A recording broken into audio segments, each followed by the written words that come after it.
Have you ever started a goal or a project with enthusiasm only to lose motivation a few days or weeks later? Have you ever laid in bed one night and had this wave of motivation telling yourself you're going to wake up early, go to the gym, go on runs, but only 4 sessions later to completely lose all interest? For the majority of you, that's probably the case, and I did the exact same thing. It just ends up with you being slightly annoyed at yourself and slowly losing trust in yourself. So in this video, I'm going to tell you why you lose motivation and how to have absolutely endless amounts of it. So I'll first get all the rubbish out the way and tell you all the reasons why you lose motivation, and then give you the secret tips of how to have endless amounts of it. So stay with me for the next couple of minutes, and I promise you, it may just change your life. Now, reason one for losing motivation is your lack of clarity on what your goals are. And this is a lack of clarity around what you actually want to achieve. I mean, think about it. Why do you actually need motivation? Because if you love what you're doing, you technically don't need it. The reason is typically is because you're working to an end goal, and the actual process that you need to put actionable steps into to achieve that end goal requires motivation, because it's not necessarily something you want to do. Let's say, for example, you want to get your dream body at the gym. You may not actually like the process of going to the gym, turning up 3 times, 4 times a week and putting in the work, but you just like the idea of the end goal. Therefore, you need the motivation to go to the gym and carry out those actions. Now, if you're not exactly clear on what your end goal is in very, very specific terms, then you may not actually know why you need that motivation to do those actions. Because you get motivation from the idea that if you do these actions, you'll end up with X result. But if you don't know the X result that you're going to end up with, then you don't typically have any motivation to actually do the action. Whereas if you're 100% clear on what you're actually trying to achieve at the end of the day, then your goal is straight, your purpose is aligned, and you know your mission. You know the reason that you wake up every day, and you know the reason why you put in the hours and you put in the work. Therefore, you can't rely on motivation to actually achieve X result. It's actually relying on the motivation to do the action to achieve X result. So make sure you know exactly what that end result is. Make sure you have clarity on it. So dissect them, analyze them, write them down to the very last detail. Now, the second reason that people tend to lack motivation or lose motivation is because of the fear of failure. Now, in so many ways, failure can hold us back and make us struggle to actually stay motivated, because we know working towards a result, there's either going to be 1 or 2 outcomes. You either fail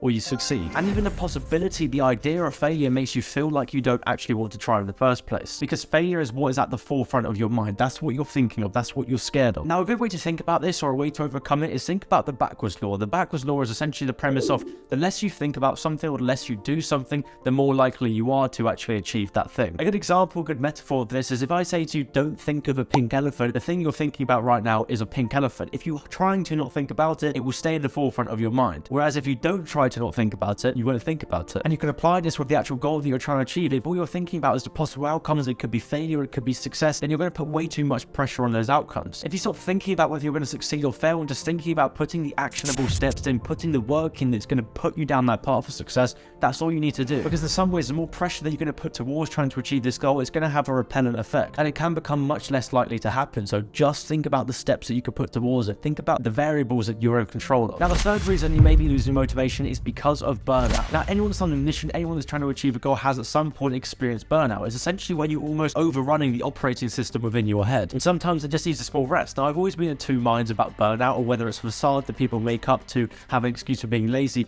or it's an actual thing. And honestly, if you look at it, your brain is like a computer system. You need to give it rest. You are just made up of a bunch of hormones, a bunch of chemicals, and your brain, your body isn't made for working 24/7. Therefore, I think it's important to listen to it. I don't think burnout is necessarily a term you should be using, but I think just having an adequate sort of schedule and balance is important, because you've got to look at it in 2 ways. If you work 24/7 and you put your everything into it and you have more frequent burnout, you're actually less productive than you are if you have frequent breaks, because breaks that you take allow you to come back stronger. It allows you to kind of reset your system and come back at 100%. Whereas if you have burnout and you come back at 60% and then you do it again until you burn out, you're not actually achieving more than if you were to take constant breaks. So just listen to your body and have strategical breaks. Motivation is on your side. It's your friend. Now, these are the most common factors that are stopping or killing off your motivation. So now I've kind of cleared the path, cleared all the doubt out of the way. Let me share with you the actual secrets to becoming motivated. Now, to really exploit motivation and to almost have the infinite motivation glitch, you need to understand how it works and why you get motivation. Typically, you get motivation because an idea is put in your head, whether it's from a YouTube video you watch, a TikTok video you watch, a book you've read. You get this idea that someone has done something that you can do yourself too, or it's almost like they're planting some sort of hope in your brain in which you can achieve X result. But this kind of method of only acting on your goals when you have motivation is very volatile. It's very inconsistent, because if you only get motivation when you watch the right YouTube video or you watch the right TikTok video, you're not always going to have motivation. And then your system for working, your fuel for working isn't always there, which means that you're either not going to hit your goals or it's going to take you forever to do so. So breaking it down more, you get motivation when you feel some kind of success, you feel some kind of reward, such as when you win that football game. At that point, when you hit your peak, you win that football game, you win that race, you ace that test, wherever it is, that is when you have your maximum amount of motivation. That is when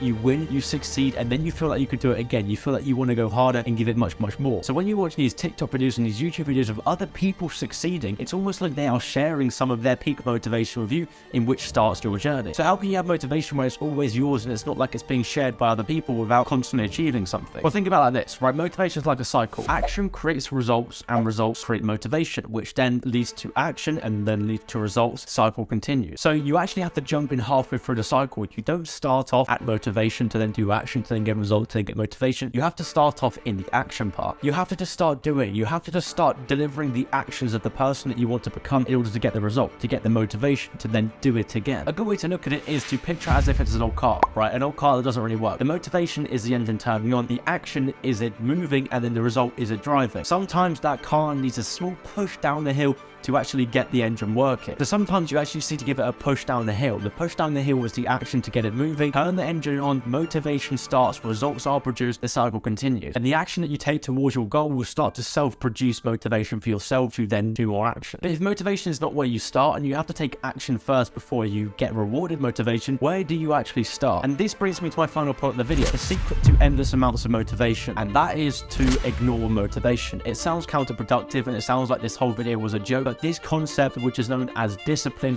should be your driving factor. Because like I said, motivation is volatile, it's inconsistent. You won't have it 24/7 because the chemicals in your brain don't work at that 24/7. Whereas discipline, it takes no chemicals, it takes no physical or spiritual being. It's just you promising yourself that you're going to do something that you do. And it's about doing it regardless of how you feel, regardless if the sun is shining, the stars are aligned, you're doing it because you promised yourself you would. So it's all about self-respect for yourself. It's also you treating yourself as your boss, as your teacher, right? Because if you were working at a job and your boss told you to do something, you would do it. If you told yourself to do something, to wake up early in the morning, to go to the gym consistently, you probably won't do it, which kind of means that you respect other people more than you respect yourself, and that's an internal problem. So the first thing is to make sure that you respect yourself enough, and this is basically just by promising yourself you're going to do something and doing it, trusting your own word that you're implementing into your own head. If you set yourself a task to wake up at 7 o'clock in the morning, go to the gym, do it, because discipline is what results in doing the action, which we already know triggers a result and therefore brings on motivation. So ladies and gents, that is the end of the video. Now if you enjoyed this kind of content, consider subscribing to my daily free email newsletter known as the Kaiser. It's an email newsletter that's completely free. You'll receive it in your inbox at 10 AM every single day, and it will help you improve your wealth, develop your mindset, and improve your physical self. It's something I created myself and I'm so extremely proud of, and that's going to grow into something insane, and I want you to be part of it, because if you're here, you're early, which means you have all the opportunity to improve yourself relentlessly. So I'll leave that at the top link in the description, and thank you for watching this video. I'll see you in the next one.